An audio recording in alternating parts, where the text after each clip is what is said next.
Hello. I have these decks with me today, and this is my Sisters of the Sea Mermaid deck, and this is Mermaid Tarot. I'm gonna pull some cards and do a little reading today. Haven't done this in a while, so I did already shuffle, but I'll go ahead and shuffle some more. So the days are getting shorter. They're getting a little cooler, which is very nice for me because I really like to be outside, and I can be outside earthing a little bit more when it's a little cooler. So that's really nice. Yeah, really enjoying being outside.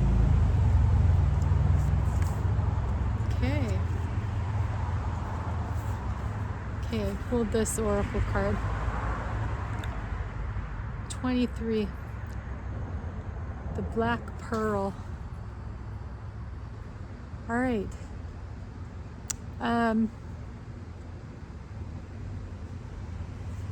Right off the bat, it's a black pearl, and we're used to seeing, well, I mean, we see all kinds of different colors of pearls, right? But like the most common pearl that we when we think of a pearl, we usually think of a white pearl, right? And the white pearl is also associated with like purity or yeah, right? Purity. I don't know what people associate the black pearl with. Yeah, white pearl is like purity, elegance, like even biblically, you know, they talk about your pearls and like your treasures, your pearls, how those are precious, and you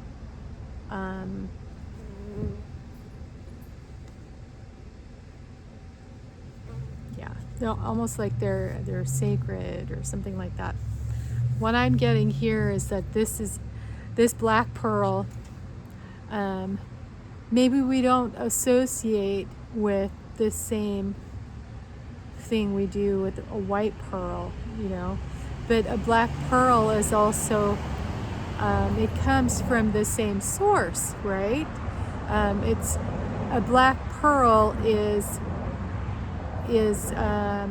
made the same way any other pearl is made, you know, like with the sand inside the oyster shell, causing some sort of friction, and then like it forms this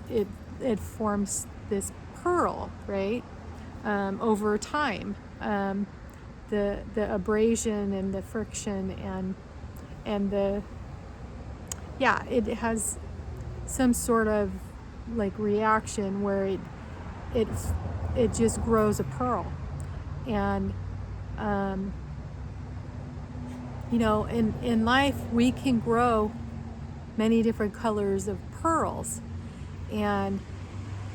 but we often think that the only pearls of value, or the only ones that are acceptable, are like the pure white pearls, you know. And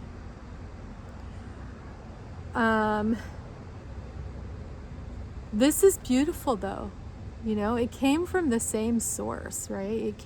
It came from, and it was made in the same way that a white pearl would be made.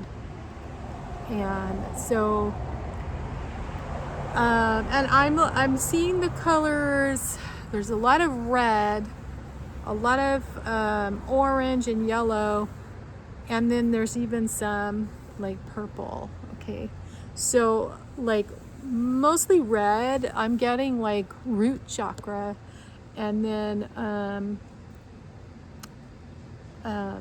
the yellow and yeah, I don't know, kind of a little bit of orange, but mostly yellow.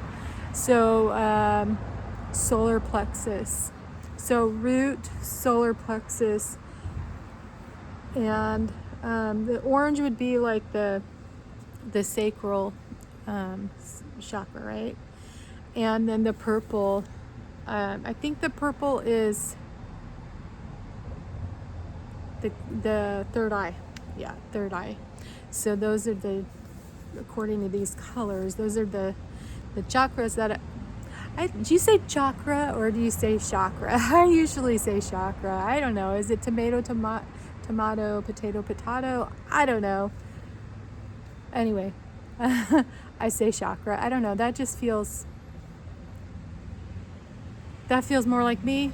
I'm just gonna say chakra. So if it bothers you that I say that I don't say chakra, oh well. We all say things differently. But you all know I'm talking about the same thing, right? Okay, so back to this.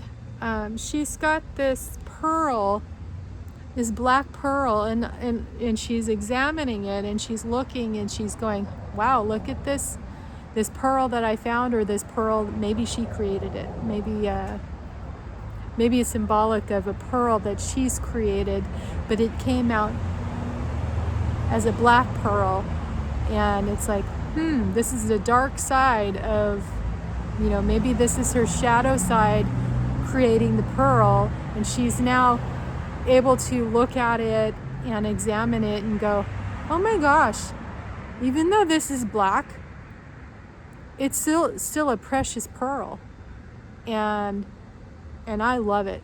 So she's learning how to integrate her shadow side into herself, and so she can be whole and not only produce white pearls but produce black pearls and other colored pearls, the whole spectrum. She's not limiting herself, this person, this mermaid, she's not limiting herself to only the white pearl, because no, I can only produce white pearls. No, she is letting herself experience the full spectrum of creating the pearls, okay? And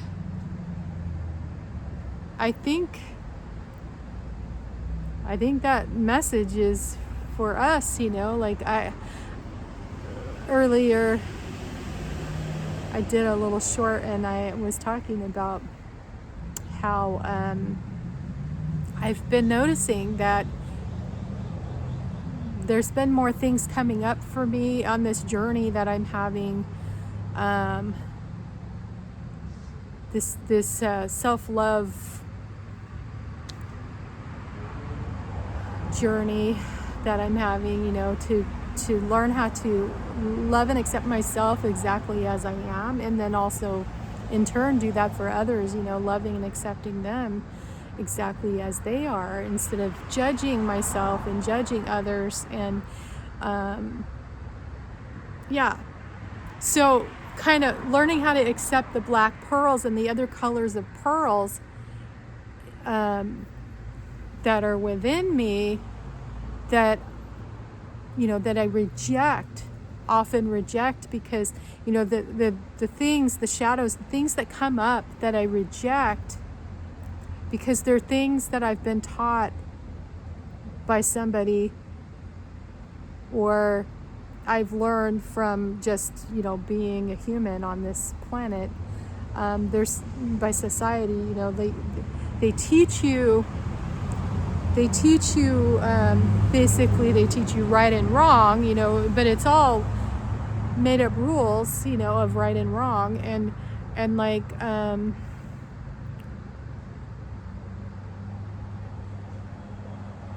yeah, so they teach you how to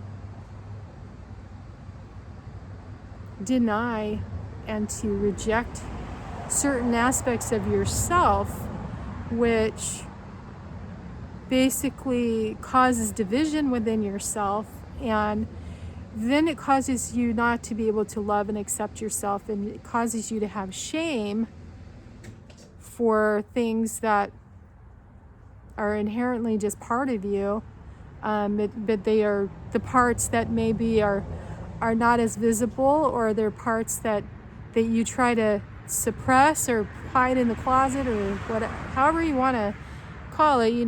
They're parts of you that you just you hide away from yourself and from others, or you try to, because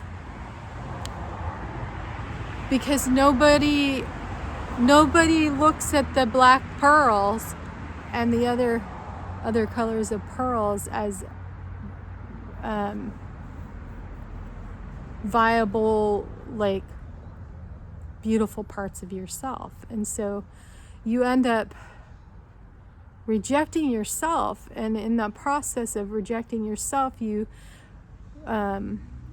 see reflected in others the same aspects of self that you're rejecting, and that's why there's disharmony in relationships with others outside of our own selves, because we have first rejected ourselves. We've rejected the aspects of self that we have been taught to reject and to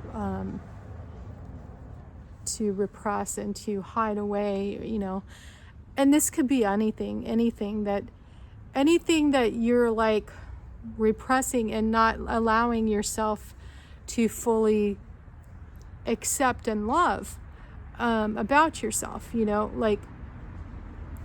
so those things are still creating pearls, okay? And they will come up for you. They will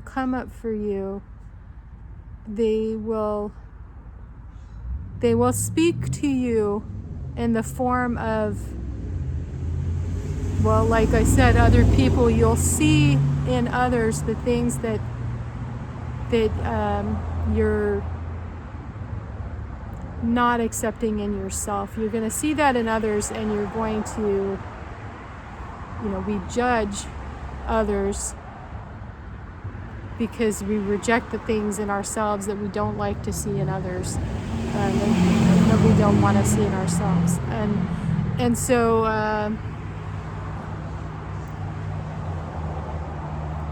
but that is totally, especially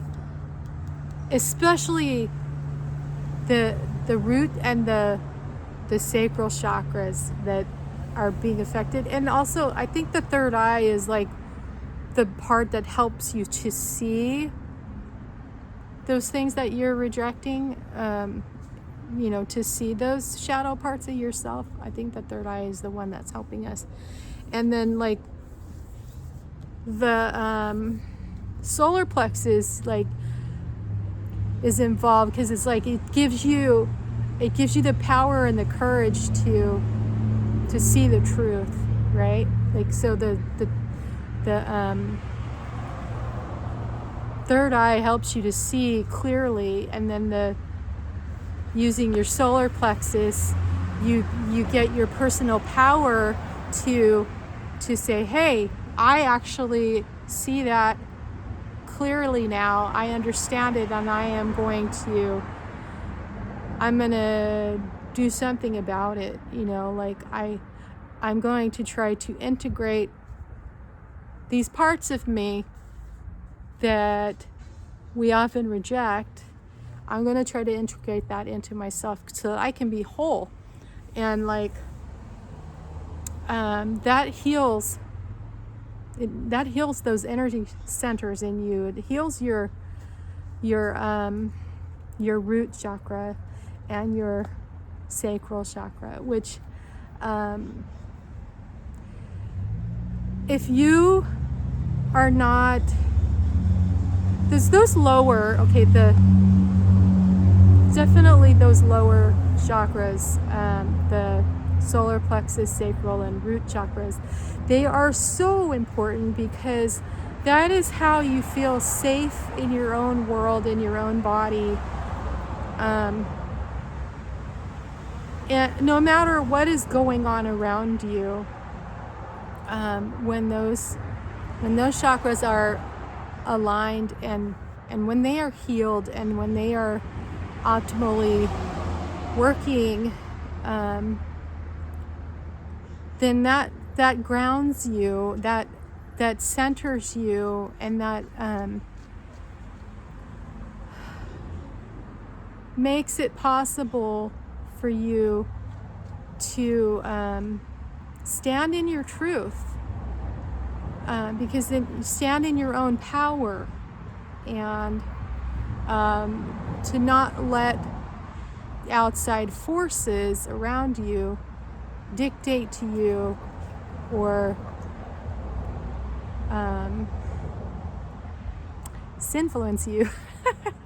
I had a little video that I did a while back talking about my definition of sinfluence. But anyway, you can watch that if you want. But like not letting outside forces shame you and dictate to you the parts of you that you're allowed to show. Like you have the power to be yourself in your fullness, in your wholeness, by letting the other pearls of different colors on the spectrum of color and light, letting all of that form and seeing it and treasuring all of it, and not dividing yourself up into pieces of what's acceptable and what's not acceptable, but loving yourself in your wholeness, in your fullness. And yeah, and that's not easy to do, and I am still working on that, but that's what I'm seeing in this card. So the black pearl, yeah, I really like that. That's a beautiful, beautiful drawing. All right, I'm going to get some tarot cards and see. So how do we do that? Like how do we do that for ourselves? How do we take back that personal power, and how do we allow for ourselves to be fully grounded and rooted in our ultimate truth, unadulterated, like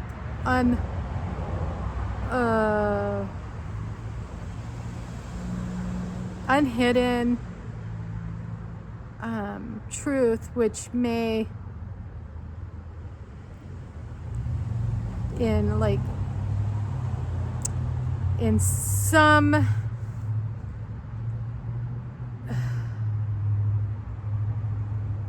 some spaces may be seen as unacceptable and not right, like we're in a dualistic view of life, good and bad, where we're making judgment between the good and the bad aspects of self, which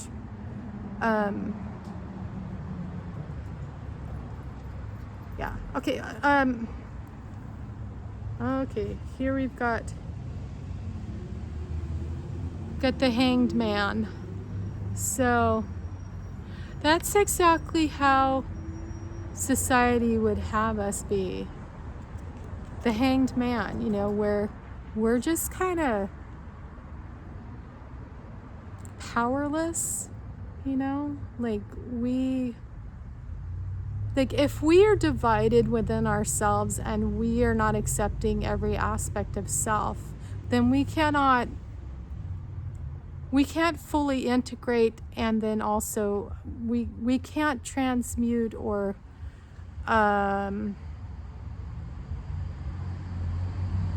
we can't transform anything, because we're not in our power. Okay. So maybe you're feeling like maybe you're feeling shame for something, or you're rejecting parts of yourself that and you're feeling stuck and you're feeling disempowered because you've been taught to reject those parts of yourself. And so, and it actually you're taught that you will have more power, right, by denying and rejecting parts of yourself, when actually it's the opposite. You gain more power, more sovereignty over self when you love and accept every aspect of yourself, because then that can be integrated and it can be alchemized, right? Like it can be changed and transformed, and you can be whole. Okay, so there's that. Let me pull another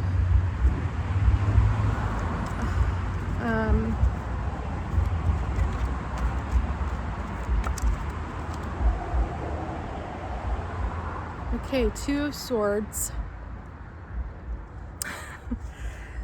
We're fighting again, right? Within ourselves. We're fighting within ourselves. The light and the dark is fighting within itself. And because we're trying to get to the truth, but we've got this battle, this internal battle going on, that we've been taught to fight our whole lives. Like, you guys watch Star Wars, you guys watch like Lord of the Rings, you watch like any of the epic kinds of stories, with that underlying good versus evil kind of thing going on, right? That is the pattern that we have been taught to, the story that we've been taught to internalize within ourselves, the good versus evil, and we continue to tell ourselves that story within ourselves, that there's good parts of us and there's bad parts of us, when actually it's all it's not good or bad. Like, we're judging, and because we're judging, we are divided within ourselves, and we are continuing that story of dualistic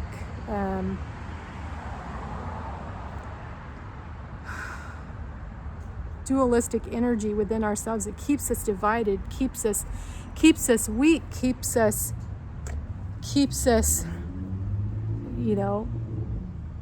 from having our true sovereign power. And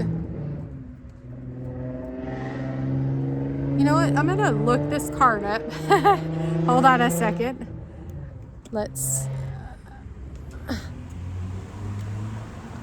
I don't really know. I don't know tarot. Okay, I don't really know the meanings of everything, but I wanted to read that the way I was getting it. I wanted to read that Two of Swords cards the way I was getting it, the way I was seeing it. But I want to see. Okay, so in the book, it says, sparring is not only a good way to brush up on your technique, but it is also a pretty good workout. There's a level of skill, order, and regimentation regarding sparring. Our strapping merman is helping his landlocked friend move his body while also moving his mind. By teaching the merman about swordsmanship, he is also allowing a new perspective to enter his reality. What may seem natural and necessary to the human male is strange and dangerous to the merman. Yet despite their differences, they both see the benefits sparring creates. All right, so that's not exactly what I was getting, of course. But it is talking about that the dualistic aspect of, different perspectives, right? Which that's not a bad thing in itself, right? Having two different views, which is what dualism gives us. It gives us the good and the bad, two different views. But if you're having that internal battle, if it's going on internally inside you,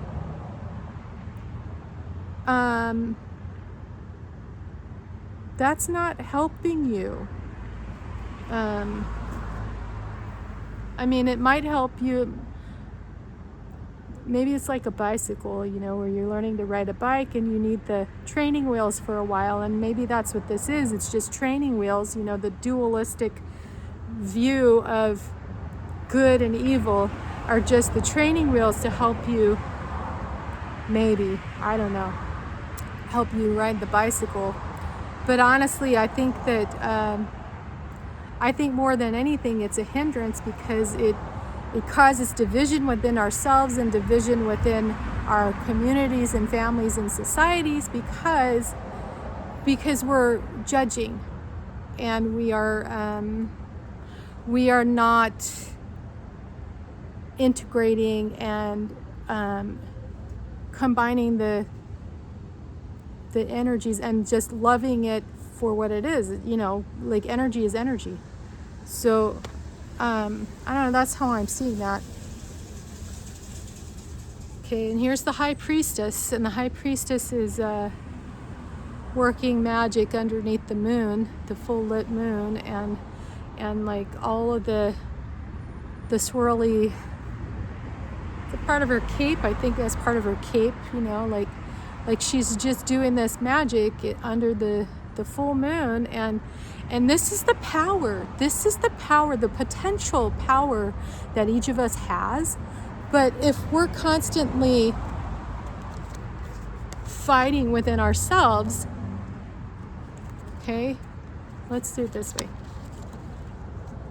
If we are constantly fighting within ourselves, then we will never get out of this position, okay, in order to become our highest potential, where we make the magic in our lives.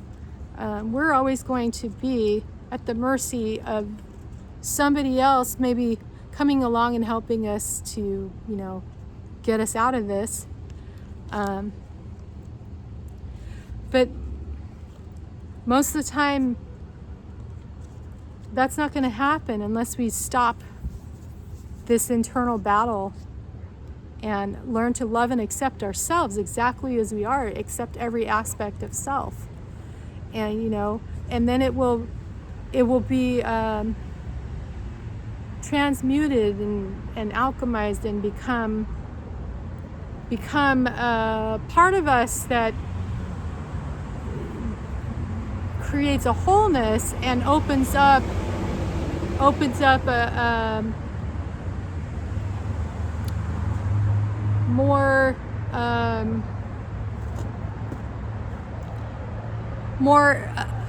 sovereignty, more abilities, to I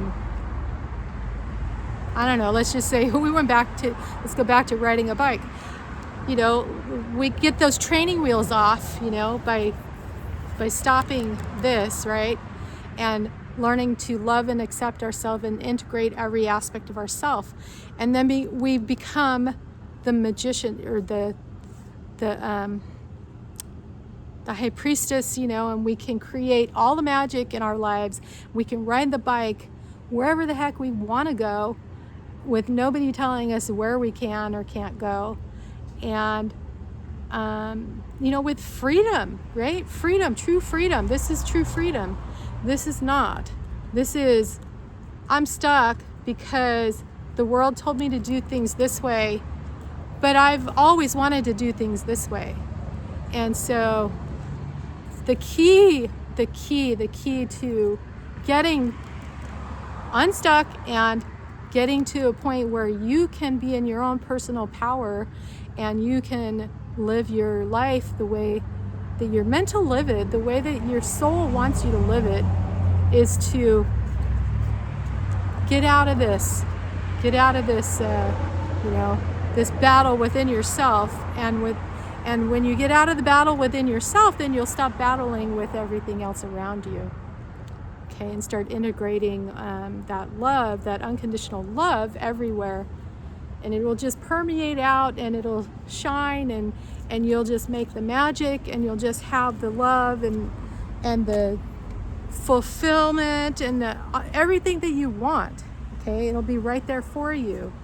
Your black pearls will be seen for what they truly are, which is the same as the white pearl. Like, it's all good, right? It's all good. Okay. I think I'm gonna stop there because I am getting a little warm out here. But yeah, I hope that was somewhat fun and entertaining for you. All right. Bye.